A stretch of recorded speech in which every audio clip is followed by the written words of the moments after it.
What's going on, NBA 2K fans?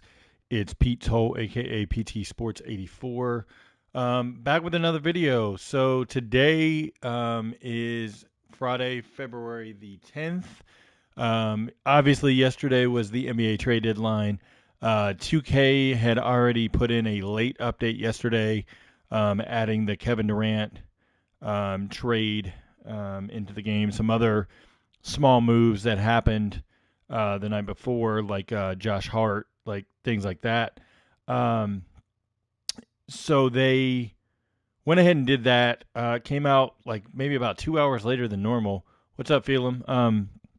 Yeah, a little bit longer update today because I'm going to do something a little bit different than I normally do in this one. But anyway, so obviously a lot of deals went through yesterday. No, what I would call blockbusters, obviously to the level of the Kevin Durant trade, but some good trades nonetheless. What I wanted to do in this update is 2K went and got all the transactions completed, so they're 100% correct.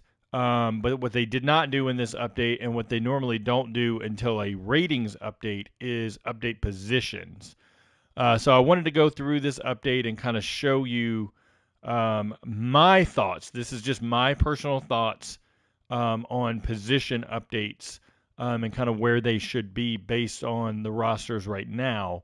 And I'll talk about each team and kind of the trades they made, things like that as we go. So let's start it out with the Philadelphia 76ers. Obviously, their big acquisition was Jalen McDaniels from the Charlotte Hornets. They ended up kind of lumping into a three-team deal. Matisse Thybulle ends up going to Portland. The previous deal with the Knicks and Josh Hart had Shpi Mykhailiuk in it. Mykhailiuk ends up getting rerouted to Charlotte in that deal. But McDaniels is a huge upgrade, in my opinion, to what Thybulle was able to give, because although Thybulle was All-NBA defense twice,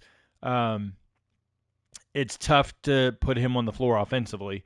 Whereas McDaniels, you could put on the floor a little bit better offensively. Defensively, he's showing a good level of consistency as well. So they get McDaniels. They do not get off of Korkmaz. I would not be shocked to see Korkmaz waived at some point, possibly, because I actually think Korkmaz might have a deal in the works overseas. From a couple things that I've read, is that he was wanting to get out to get back overseas. Now that could be inaccurate. I don't really know the source that I read. It was ultimately credible, but that was just a rumor that I heard. So it'll be interesting to see kind of how they go about that. Now, if Korkmaz does stay, obviously he's now buried on the depth chart behind McDaniels and House. Obviously, Tobias Harris is a starter. McDaniels can float between small forward and power forward, so that actually gives you an opportunity to play McDaniels kind of over Georges Niang in a lot of spots, which I like as a Sixers fan. What I didn't like is they didn't upgrade the center position. I thought you could really trade Montrezl Harrell. I'm not a Harrell fan, personally. Doc Rivers refuses to play Paul Reed consistent minutes, so it is what it is. But with the Sixers, I would say maybe to balance the roster out a little bit, and you could keep Korkmaz at small forward, but just to balance the depth chart out, you can move him to shooting guard. That does drop him one overall, of course, as you could see there. But I personally have him there at shooting guard. Springer, I'm surprised he wasn't traded. He's just a project at this point. He more plays the shooting guard spot in the G League, so I just leave him at shooting guard. He's not going to play anyway, is what it is. The Milwaukee Bucks end up getting the guy that they wanted all along, which was Jay Crowder. Crowder, excuse me. Crowder comes in, gives them a good, solid hybrid defender, three-point shooter. Really like that move. One thing 2K did not do last ratings update, they did not update Pat Connaughton, who's been starting at small forward pretty much for a couple weeks now. I think they just missed that altogether. The one benefit for George Hill getting moved, Jordan Nwora wasn't going to play over Marjan Beauchamp anyway, so Nwora gets moved. I was happy to see that because I think Nwora is more of a laser-focused scorer that doesn't pass much. Doesn't really fit what the Bucks necessarily want to do. I like Beauchamp's upside better. But what George Hill's move does do is now Javon Carter pretty much gets all those minutes. Budenholzer is not forced to play George Hill a ton anymore like he was, and then Javon Carter should have got those minutes to begin with. What's going on, Kerry? Appreciate everybody that's tuning in. If I missed anybody, good morning. Just going through the trade deadline update, giving some thoughts on the trades, and then doing my own position edits, just what I think should happen here. But obviously with Connaughton being the small forward there, starting as Middleton's getting back into form, that balances out the roster, as you can see. So that's the only change that 2K would need to make on the next ratings update. I'm actually going to keep it on this screen so that way I can just easily go through and edit positions as I need to. Chicago Bulls, they didn't make a single move. This is where you just have to laugh because, like, for the front office to say that the Bulls are right in the thick of things and just like, oh man, we're all right, like we can compete in the East. You're not going to be top 5, top 6. Like, it's just not happening. Like, not with this roster. I mean, you've got Zach LaVine in and out of the lineup. DeRozan's been struggling the last few games. Drummond's kind of been a negative for the team. Obviously Lonzo Ball's out. Who knows if he'll even play this season. One position I would probably update is Alex Caruso off of point guard to shooting guard, even small forward if you really wanted to, because Ayu Dosunmu is the starter, and then Goran Dragic is now coming in as the backup to him. Kobe White's playing on the wing, and so is Caruso. So if you really wanted, you could put Caruso at small forward or put him at the 2. I would say just because of the way 2K and their lineup data is, it's a 3-guard lineup, but to get Caruso to play consistently, put him at small forward. That's my personal preference.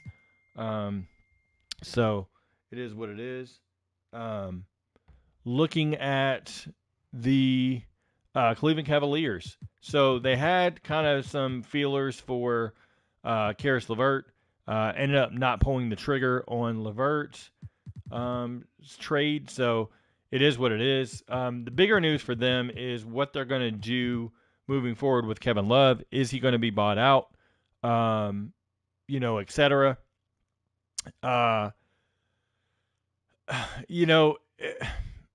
With Kevin Love, like at this point, he's already on a contender. He's just got to play his way back into the rotation. Hey, good morning. Appreciate that follow, Moses. Johnny, I don't know about the retro updates. I'm assuming not. I didn't go through this morning. I'll do that in just a little bit. If you don't see Luol Deng or Marc Gasol added into the rosters, that means it's not happening. More than likely, they'll wait and get that at the next patch, which is not next week, but the week after. Maybe they'll get it then. That's usually what they've been doing. It's been consistent so far this year. But anyway, back to the Cavaliers. Looking at them, positions that need to be updated for them. Obviously, Dean Wade needs to go up to power forward. He increases in overall there. Dean Wade is now taking Kevin Love's spot in that power forward rotation. So that's a given. That's the only change that I have for them. Kevin Love, obviously, out of the rotation. Just the trade updates, Moses. The rating update, they're going to do next Thursday.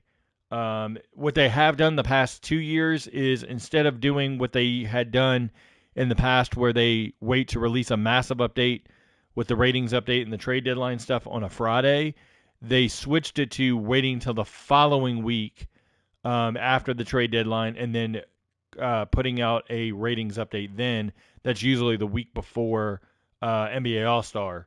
So then that way that gives them a little bit more time to adjust everybody accordingly. So Yeah, but that's it for the Cavaliers. Boston Celtics.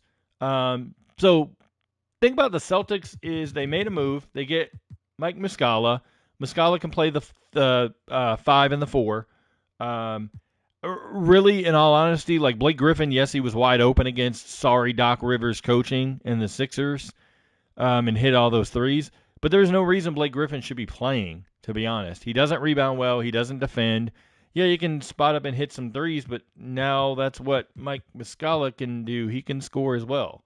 So there's really no need for Blake Griffin on this team. But the bigger news is Jaylen Brown with the facial fracture. He's going to be out a little bit through the All-Star game. We'll see what happens as far as Boston, scoring on the offensive end, etc. But what I wanted to go through with Boston is their position changes. I would recommend Brogdon back to the point guard position. Then you get Jaylen Brown down to the 2. Jason Tatum down to the 3. And then you move Al Horford to power forward because they like that big lineup there, getting that. And then you've got Robert Williams, you've got Cornette and Muscala kind of in that rotation at the center spot. Grant Williams, obviously a power forward, helping out there. But that's just kind of what I would do personally, with the position changes for Boston. Let's jump over to the Clippers. The Clippers' main transaction was Bones Highland coming in. That was a huge move for the future for them. I like Bones Highland there. I don't think he's going to be the starter, honestly. I think he's more of the super sub off the bench. I think they like Terrence Mann at the point guard position starting. So it'll be interesting to see how that kind of goes forward, what they do with that. But they get reinforcement on the perimeter in Eric Gordon. Yes, Eric Gordon played some small forward, but I think kind of how it'll play out, Gordon will end up being the 2, and then Powell will be the 3. But you could leave it right now if you wanted, reversed. But I think that with Powell coming in, he can, whenever Leonard's not playing, he can play the small forward spot. But that's just me. They get a huge upgrade in Mason Plumlee. I really like Plumlee's passing as a sub. I think he could potentially take over the starting job over Zubac if Zubac starts struggling. But I like Plumlee as that super sub center. Really upgraded needs for the Clippers for sure. Now if they get another point guard coming in like a Westbrook or something of that nature off basically the buyout market, that would be an upgrade for them. Obviously then that would take away Terrence Mann as the point guard, but Westbrook could work on this team potentially. We'll see. Memphis Grizzlies. So they've been on a real struggle lately. John Morant should have never opened his mouth, saying that, they basically are okay in the West. Ever since then, it's been downhill for the Grizzlies. My personal opinion, as good as John Morant is, electric and can make plays, I'm just not a huge fan of his mouth. I'm not a huge fan of Dylan Brooks's talking either. Like, Brooks is a terrible shooter, but, he runs his mouth a lot. John Morant, get to a conference finals before we start running our mouth. But that's just me. Anyway, let's go to their transaction. They get Luke Kennard from the Clippers. Really only have to give up Danny Green in a multi-team trade. Danny Green ends up going to Houston. That's good for their depth. So, basically, Kennard comes in. He plays over John Conchar, takes those minutes.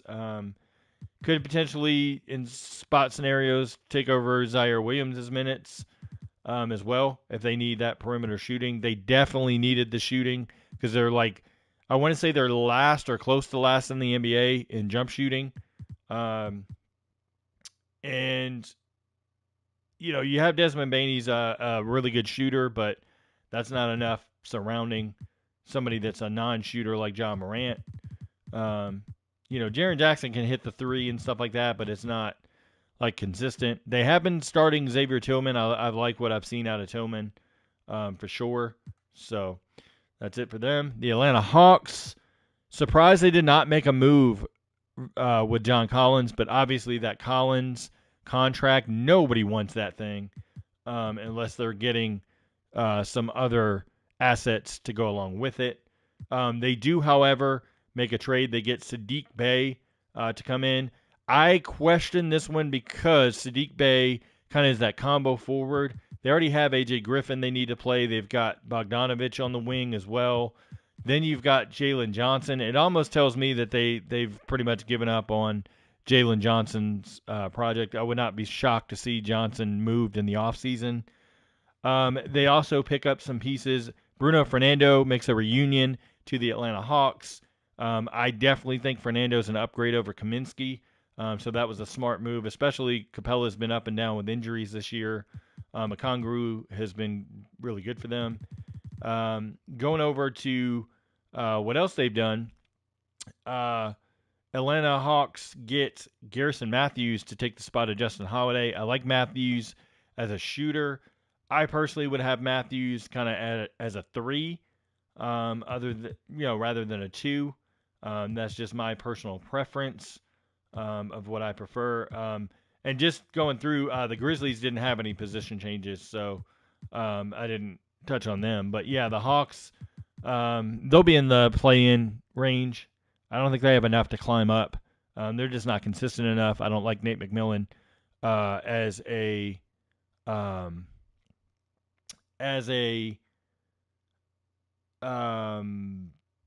coach, basically, for a winning team. So, sorry if I missed some comments. Yeah, I don't know what the comments were. A bunch of them came in at once, so I don't know what I missed. But if you had something that's important, you can post it again. I'll be happy to read it. I'm not jumping over to the YouTube version at this moment, but I'll gladly read it. If I miss something, I always try to comment after the video. If it's something important for this video, let me know. Miami Heat. So yesterday's update added Jamari Boye in. So he was created by 2K and then added in the game. Miami really didn't have anything. I looked for them to convert Orlando Robinson at some point. They couldn't.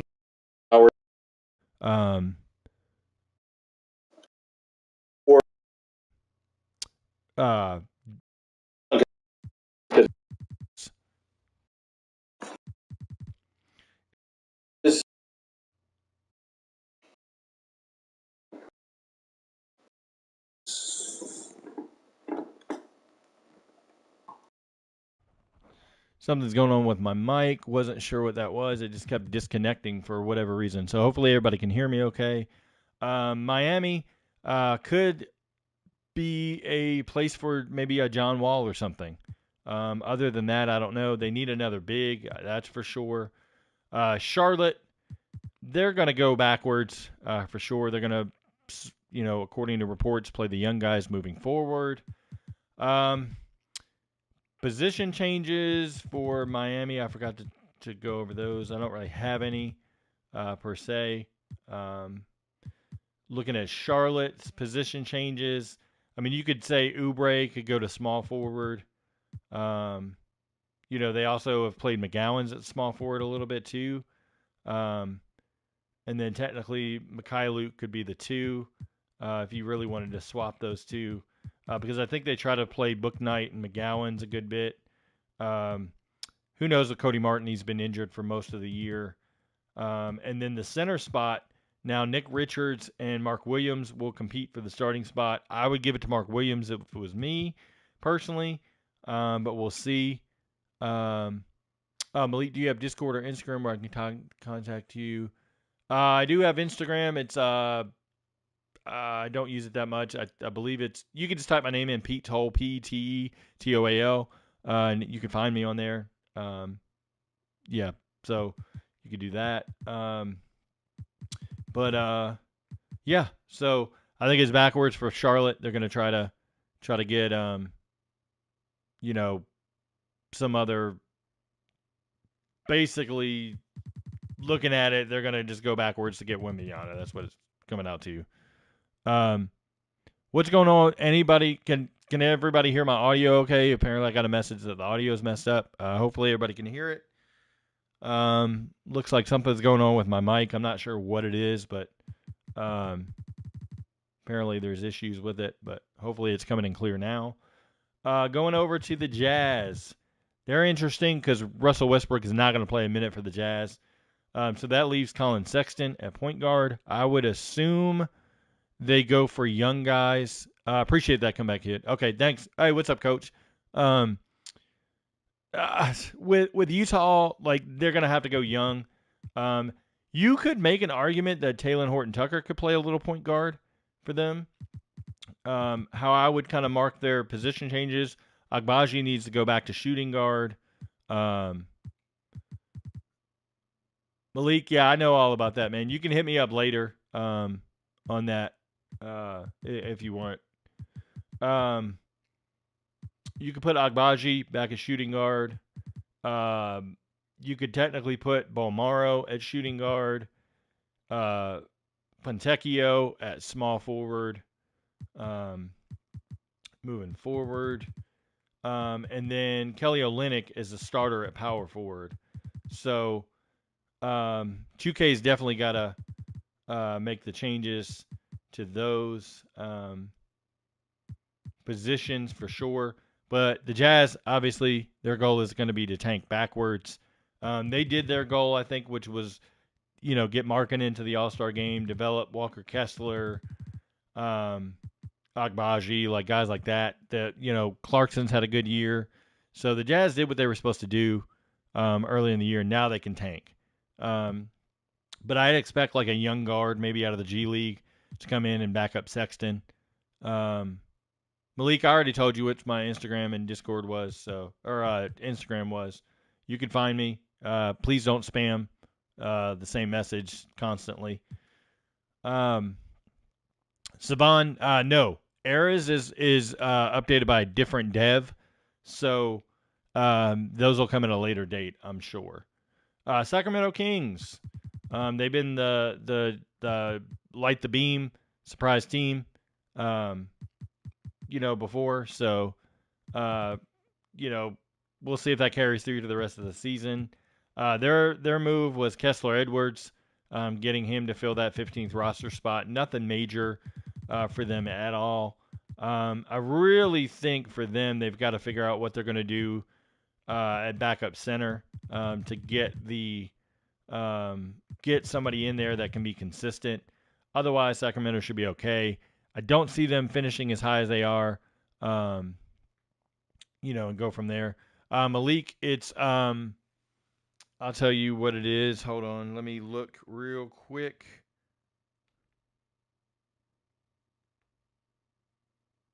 It's PTOL84. So PTOAL 84 on Instagram. Feel free to hit me up and go from there. So the Knicks. Obviously, they had that rumored deal with Zach LaVine. I don't know that would have really helped them per se. I personally, if I'm the Knicks going forward, I try to get off of RJ Barrett and Obi Toppin. But that's just my opinion. I am not a Knicks fan. Some cleanup that 2K has to do is some numbers. Trevor Keels changed his number to 0. Josh Hart changed his to 3. I appreciate that, Malik. It is what it is with the Knicks. I mean, they'll potentially make the play-in or playoffs, whatever, depending on if the Nets slide back a little bit. We'll see. But no real position changes for them.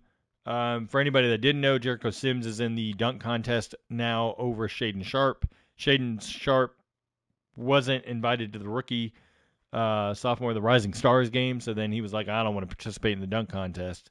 So Sims takes his spot there, but no real position changes for them. What does need to happen is Miles McBride needs a ratings update for sure. He needs to go up.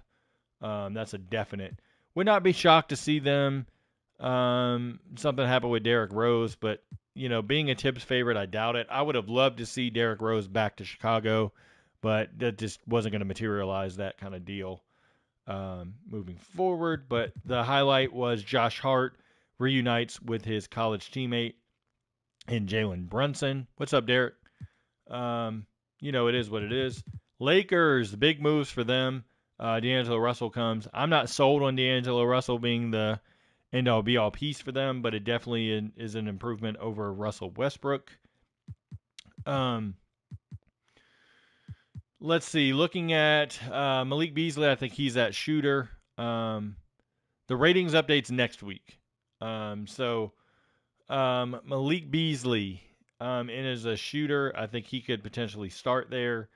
And then obviously shoots it, pretty good. A younger team for sure, which is a positive. I'd like to see Max Christie continue to get some minutes.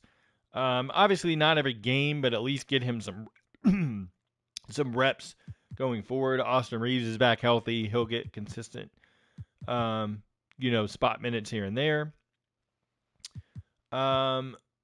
Where they need to make position changes is Rui Hachimura is the power forward and LeBron is the small forward. So flip-flop those. LeBron also needs to come off that 98. That's just my opinion.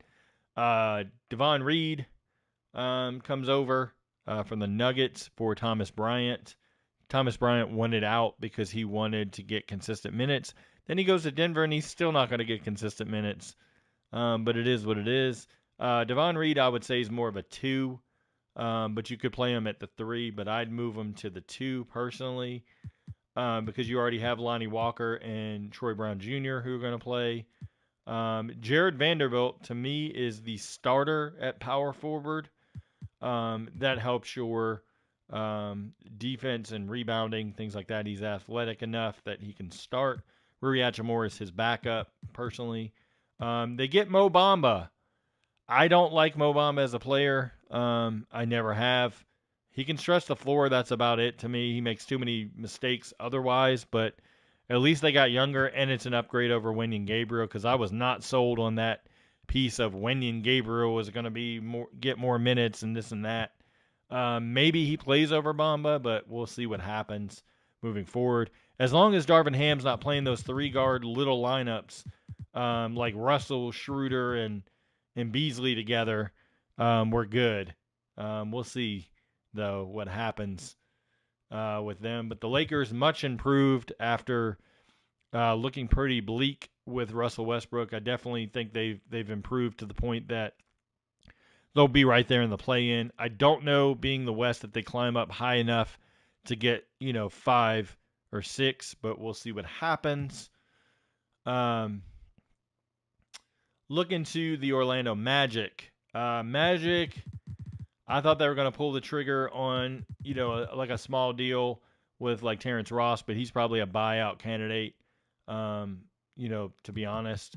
One thing they do need to do, they need to update the position for Jonathan Isaac. He's been playing the 3 since coming back. He is not a two-way shooter. I don't know what 2K needs to do to get that shooting label off of him. He's more like a hybrid defender is what I would put. Appreciate that, Malik.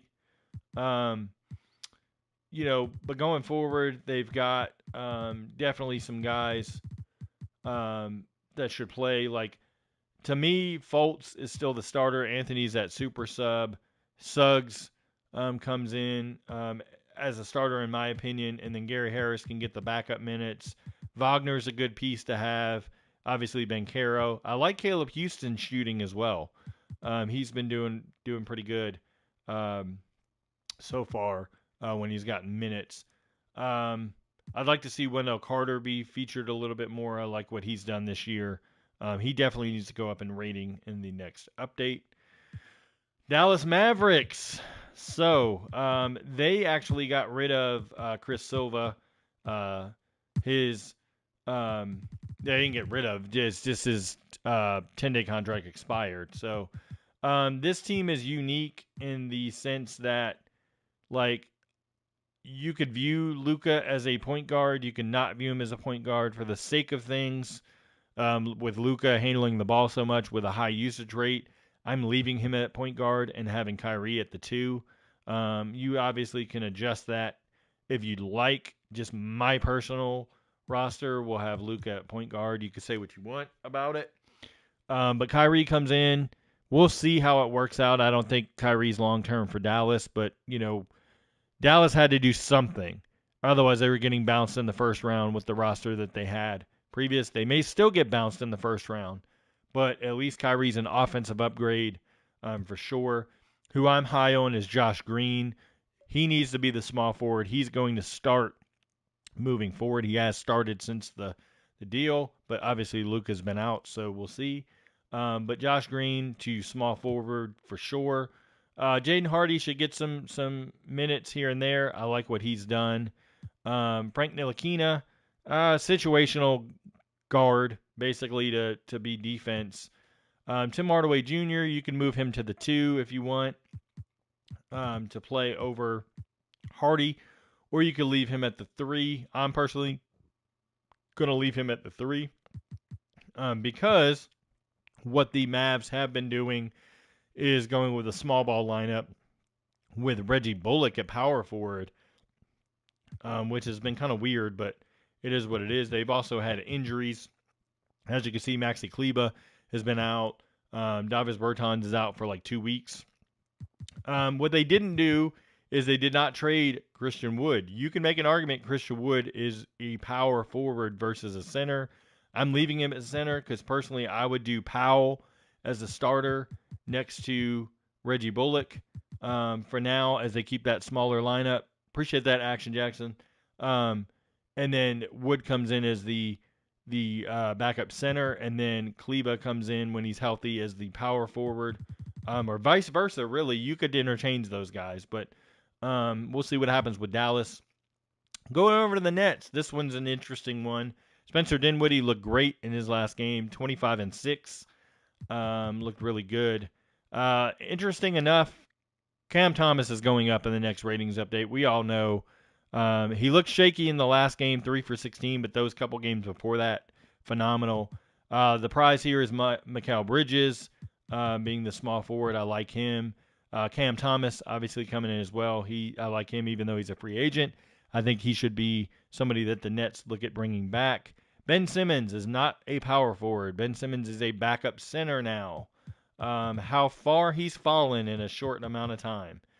Dorian Finney-Smith should be the starter going forward. Position changes I would make for this team. Basically, what I just did. You can make an argument. Royce O'Neal could start at the 2, but I'll keep him at the 3 for now because technically, like Joe Harris could slide down to the 2.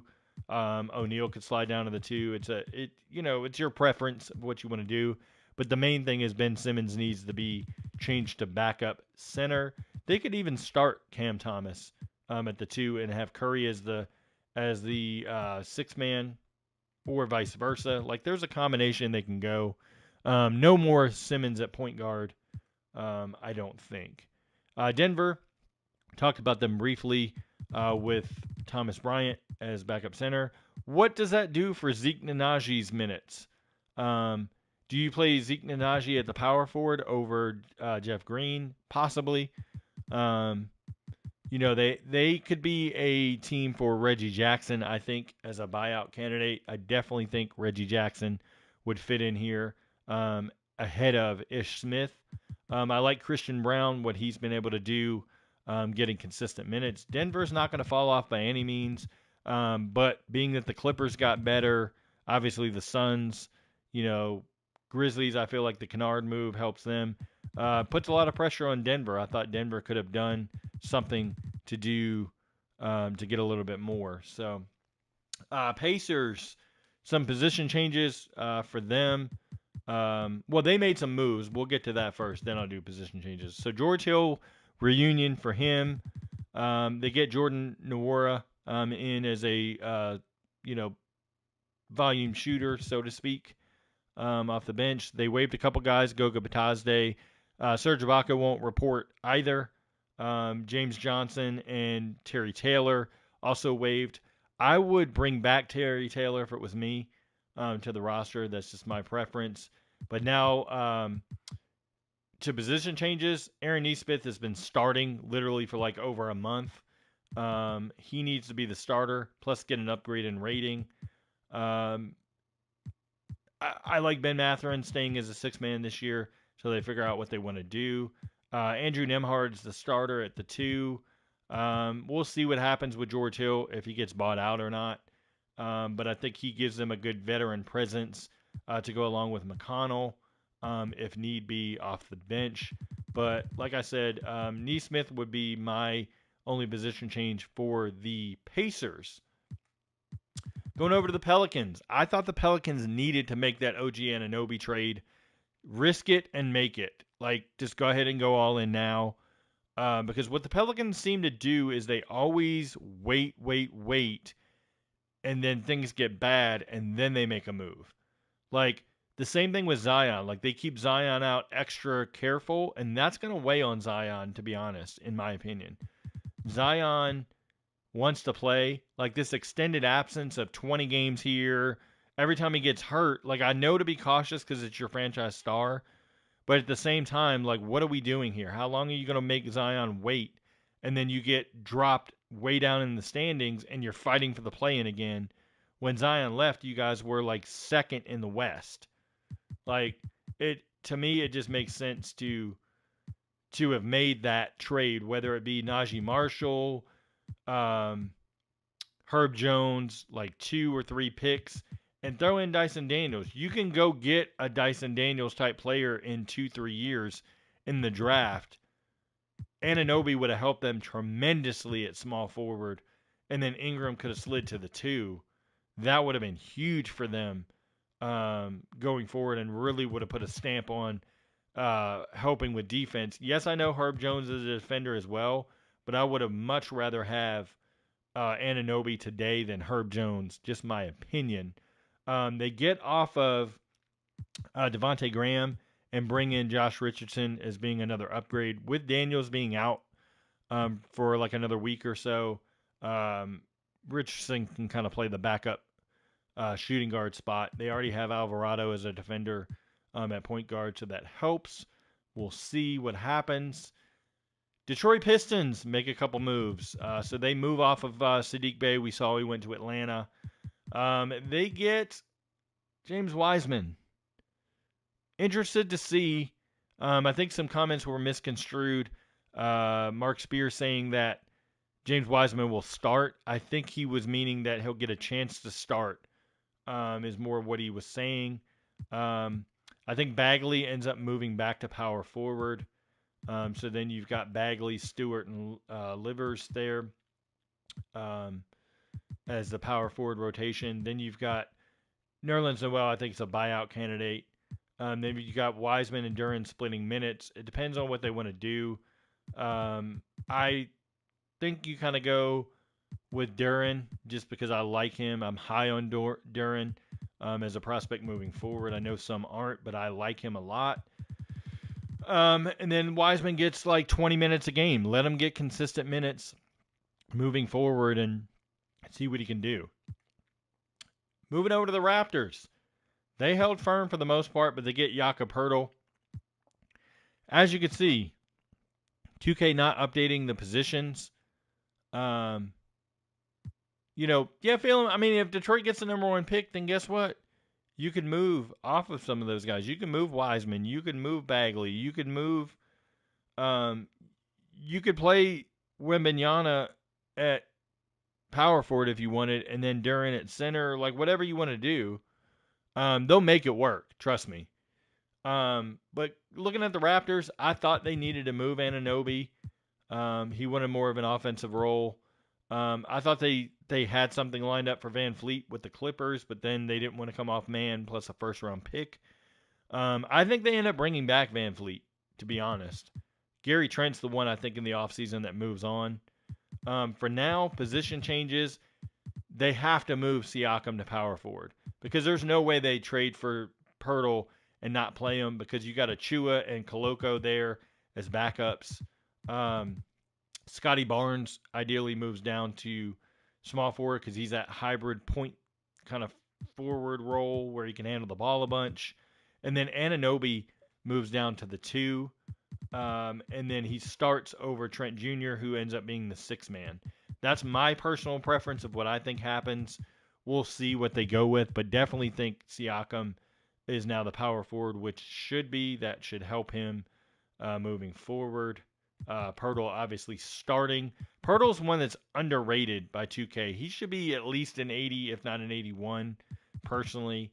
I think his defense is better than what 2K has him rated as. Rockets. So they're going to be a bottom tier team moving forward. They technically waived Boban Marjanovic. He's on a deal to come back. They just had to waive him for basically for the trade purpose. Frank Kaminsky comes over with Justin Holiday. Those guys potentially be bought out as they go younger. They could stay on the team. You never know. Danny Green's definitely a buyout candidate. I think he goes to a contender like Boston, personally, as a wing 3-and-D guy. But now they go in with Kenyon Martin as a starter at small forward, Jayshawn Tate kind of as the backup.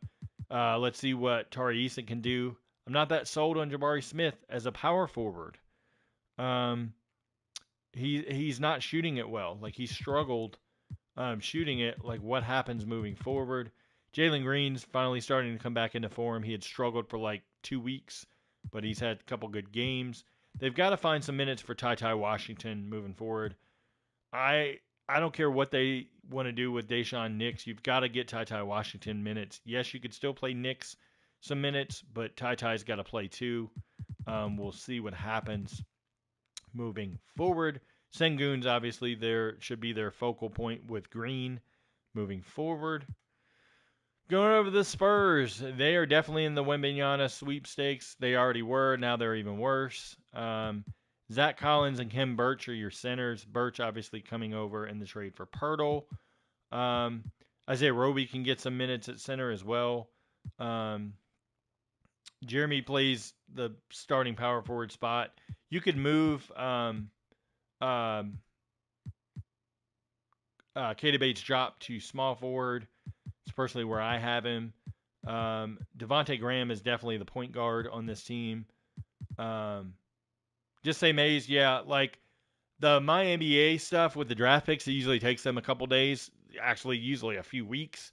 I'm going to get that info. I got to compile all that info to make sure the picks are correct. I just double check. Just say Mays, if you have those like kind of readily available, like what picks need to change hands, that would be great. That would save me time typing it up and sending it over. If you don't, I don't mind typing it up and sending it over this afternoon. But I will make sure those get sent so they know which picks move where. But yeah, so Trey Jones, obviously the starter. Graham's going to play a good bit because Wesley's still kind of green at the position. Branham has looked great since he's got playing time.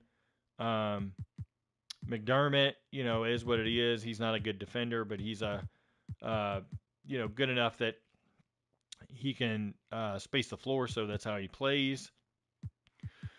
I would say move Roby to center. You could play him there, or you could leave him. They played Stanley Johnson at small forward some, but I like Bates drop at small forward. That makes better sense. Phoenix Suns, obviously the biggest move of the day. Matt Ishbia is the new owner. He wanted to make a splash.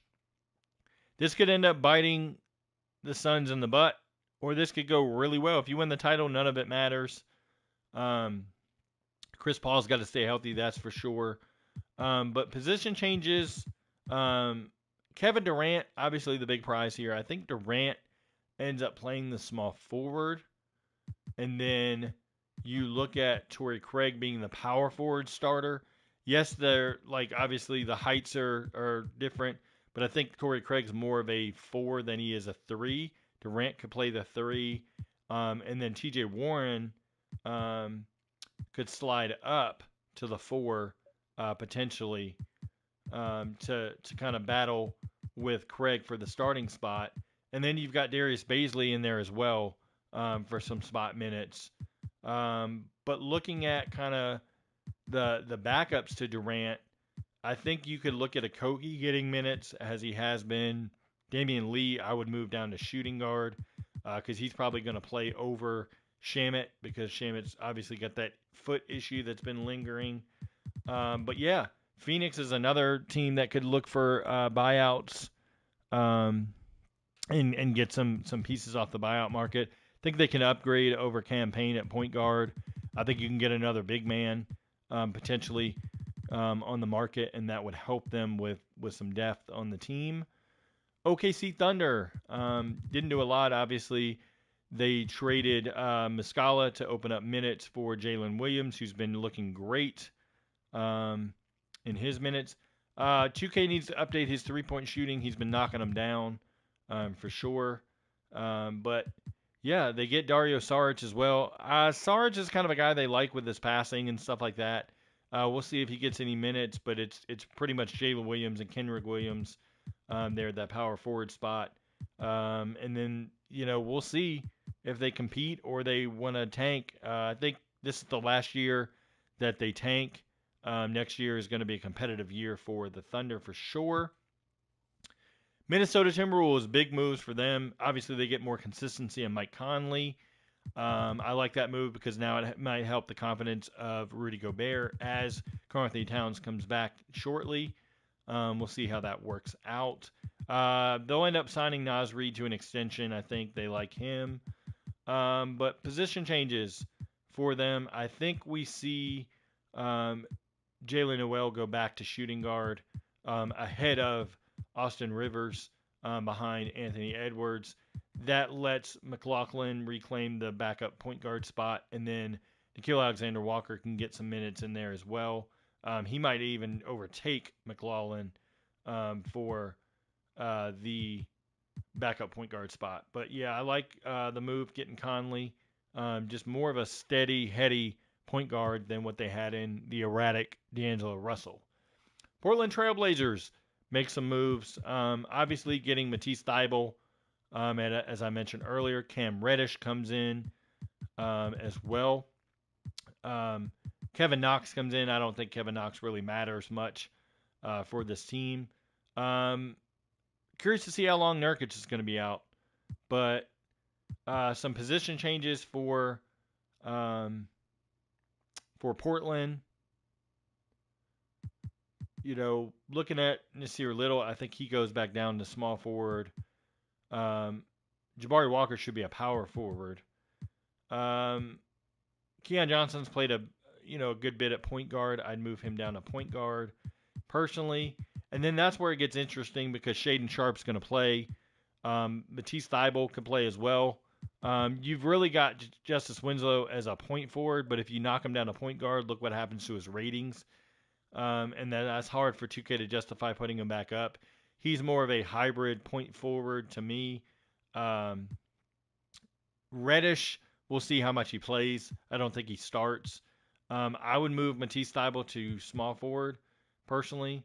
That's what move I would make, and then let Thybulle, Reddish, and Little battle it out for minutes. Winslow, like I said, is listed as a small forward, but he plays more of the on-ball role when Anthony Simons is the point guard, so Simons kind of can play still off the ball. But that's the moves I would make. Golden State Warriors, it all hinders on Steph Curry's health. They do get off James Wiseman. Just the timelines didn't match up, so good move for them. They get Gary Payton II, who I think stays at small forward. Yes, he's undersized, but I think he can come in and really impact defensively, and we know what he could do, with this team, knowing them. Yeah, just say Mays, the Trailblazers, to have Damian Lillard, and just going back to them for a second, to have Damian Lillard and you just never build anything around him that could really be a true contender is sad. Because Damian Lillard is going to stay loyal, and they keep doing mediocre moves around him. Like, they may lose Jeremy Grant this offseason because he didn't want to agree to an extension. Nurkic is going backwards. Like, their small forward positions in flux. and your pieces are Simons and Sharp, who may or may not get better. Like, that's not what you want to have around Damian Lillard to be a true contender. Action Jackson, with LeBron being a 98, that's great that he got the all-time scoring record, but he's not better than Giannis this year. He's not better than Jokic. He's not better than Embiid. All those guys are 97s. I'm looking at it from a ratings perspective on the year, not an all-time achievement award. You want to give an all-time achievement award, whoop-de-doo. But we're not giving all-time achievement awards. LeBron should not be a 98. My personal opinion, you've got yours, I've got mine. I'm tired of getting crapped on for saying LeBron shouldn't be a 98. Like, my opinion is he should not be a 98. He's not had a better season than those guys. I'm sorry, he hasn't. Scoring record or not, like, your team's not winning. Like, you lost to the Thunder in the ceremony, like, in the big game that they, got. Bobby, this is the official update. I'm just doing some personal edits as I go, just to show what I would do as far as edits would go. But yeah, looking at it, you can make an argument Moody could be like a shooting guard because he's not really going to play that much, just to balance the roster out better. If you're going to have Peyton as a small forward, then move Moody to the 2. Washington Wizards, I thought they could have made a move or two to get themselves elevated up. Personally, the only position change that I would make is Denny Avdia back to small forward. He's the starter again. Kispert's the backup. They like to play Porzingis kind of at the 4 whenever Kuzma misses games, so Gafford can play. They did add Quentin Jackson, who's on a 2-way contract. He's been lighting it up in the G League. His dunks have been impressive. He's not much of a three-point shooter. Looking at it, overall, I like that they brought him up. I think he's well-deserved. He's better to me than Johnny Davis, who was their draft pick, but that's just my opinion. But moving forward, I think, you got Bradley Beal signed to that big contract. Good for him to get that money, but they've got to get some other things around him. No offense to Monte Morris, but they got to get better at point guard. Bobby, I went back. You can go back through the video. I'm almost done. You can go back through when this is over. I covered the Bucks. I covered every team from the Sixers all the way to the Wizards. All the moves they made, some position change suggestions and stuff like that. So, yeah, that's about it for current teams. Looking at free agency, obviously got Westbrook, John Wall, Reggie Jackson in there as far as some signings that will be good ones to go after in free agency. Dwayne Dedmon, if you want a big man. I think the Lakers should go after Cousins, bring him back. That would be good. Patrick Beverley, obviously, another point guard option. They need to change him to point guard there. You've got, who else is there? Will Barton is a super sub scorer. He's more of a 2, personally. Yeah, Danny Green should be waived from Houston, but they haven't made it official that they're buying him out yet. So I think that's why 2K and the roster limit thing where it flags whenever you don't have enough players on the team. I think that's why they left him there. But I do agree that he should eventually be taken off of the Rockets. He's not going to play, I don't think, for them. If he does, it's like a game or two. Bryn Forbes struggled this year with the Timberwolves, but I think as a third-tier shooter, or third-string shooter, I should say, he could help just as a situational guy that can knock down threes, maybe. We'll see maybe some guys come up from the G League. I'd like to see Frank Jackson get another chance. He could potentially go to the Jazz. I like what he's been doing this year, for sure. Yeah, Mikhailuk could be for Charlotte as a buyout candidate as well. But yeah, I'd like to see some guys in the G League get rewarded. I'd like to see Greg Brown make it on a team,